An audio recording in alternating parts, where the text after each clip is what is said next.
Alan,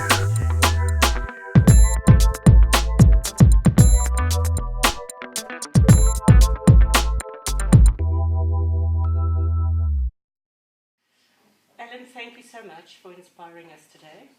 We have Alan Strydom here, the director of HeartMath, and he spoke to us today about resilience and how we can use HeartMath to help us, what's the word I'm looking for, to be more coherent and be more resilient. Yes. Yeah. Is there anything that you would like to share with us today, which would be the main takeaways of the talk? Sure. Well, just to clear things up, I'm the director of HeartMath here in South Africa. So if anybody looks at HeartMath on YouTube, they might find Howard Martin, and that's, we're two different people.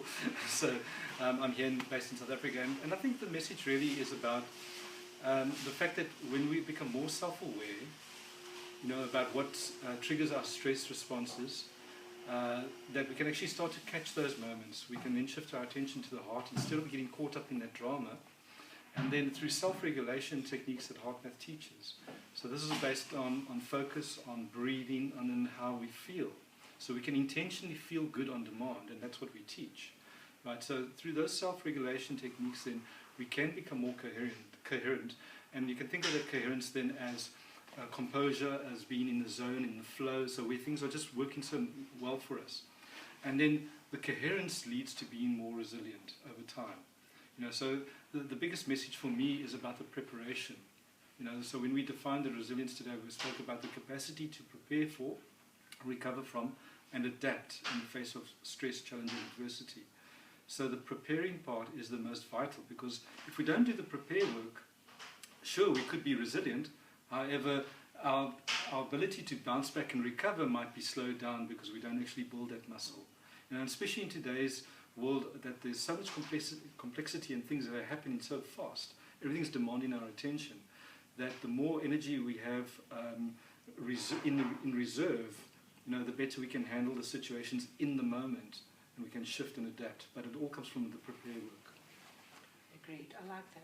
And then tell me the technology that you use to help us. Please tell us a bit more about that. Right. So today I demonstrated the M-Wave Pro, which is, it shows our heart rate variability on the screen, on the computer screen. But what it really comes down to is monitoring our state of coherence. So when we actually practice the techniques, and HeartMath teaches a whole range of different techniques, we can actually see the output of those techniques on the screen, and we can actually track where we are. So often people say to me, yeah, but I meditate, and they spend like maybe 40 minutes meditating, and some of that time the mind starts to drift off, and you catch yourself, you bring yourself back again, and that is part of meditation. Meditation teaches us that. However, when we're using the technology, we can actually see immediately when we're not in that coherent space. When we're not focused on the heart, when we're not breathing in the rhythm, when we're not feeling intentionally good. The technology reflects that immediately for us, so we can bring our attention back again. And what you saw today in the demonstration was when Nina was volunteering, within a minute and a half, we went from that very erratic heart rate pattern to very smooth pattern where there's a lot more flexibility. She's able to handle things around her more appropriately. She's feeling calmer, she's feeling more focused, and that with her eyes open. So it's not meditation, nothing wrong with meditation, but it's, when you're driving down the highway and somebody cuts in front of you, you don't want to close your eyes and do something then. You want to do it with your eyes open, and that's what Nina did, what we saw today. Yeah. I think it's fantastic. We underestimate the power of just breathing. Often we think it has to be something fantastic or some over the top, but it's just absolutely the breathing, which we saw brings you down. And you mentioned just knowing the techniques right now, what it is to use, and where we are in that quadrant that you explained to us. And just to understand where we currently are, because then it helps you take the next step when you currently know where you are to move to the different quadrants, which I think is very powerful. Thank you for sharing that with us. And then last one thing, you mentioned you also coached. Maybe you want to tell us a little bit more about the coaching that you do? Well, I teach coaches as well. So I teach coaches the HeartMath system. I deliver training in corporate environments as well, Resilience Advantage program. So we have a whole program based on being more resilient. And the private one-on-one coaching that we do is either moving a client away from the stress that they're feeling, like somebody said to me now, I can, that's so me, I know that something challenges me and I feel it's positive stress, but I quickly go into negative part of that, So we try and help people distinguish between what challenges them, what makes them feel good, and what stresses them out. But to understand that when we feel stressed out, those neural pathways are firing off and it's automatic. And what often happens is that we end up feeling bad and stressed out, the effects of the stress, and not seeing the connection of the dots that we got there. So in the coaching, what we do is we help people uncover those dots, right? So we see how do they show up, what are they thinking what is the thought that they're thinking when they are stressed out, what are the emotions they're experiencing, where they feel it in the body. And then by using the techniques like the simple one I taught today, dropping your attention to the heart, it short circuits those neural pathways, those automatic ones, because you can't be in two places at once, regardless of what anybody says, right?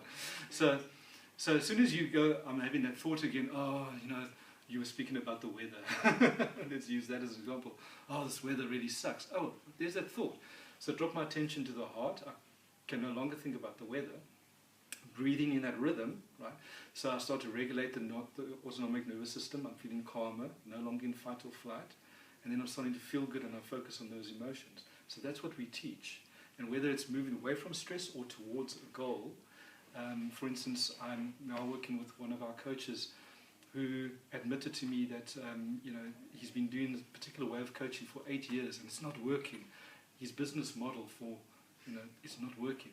So we looked at where does he want to go, and he said, well, I want to sign up those high-flying clients. I said, okay, what's stopping you? So we look at those. What's the story he's telling himself? What are the emotions? Fear. Where does he feel it in the body? Practice the techniques, right? And then what would you rather experience instead of the fear?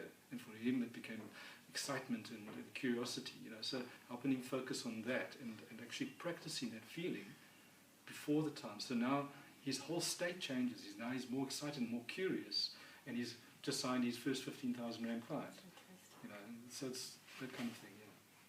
It definitely is a tool that I think every entrepreneur should have in their arsenal as an entrepreneur, because we need to get over those hurdles. And thank you so much for broadening our horizons and sharing the topic with us today. We really do appreciate it. Well, thank you, Gwen. I really appreciated the opportunity to speak to you.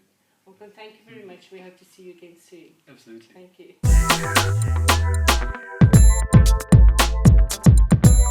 you.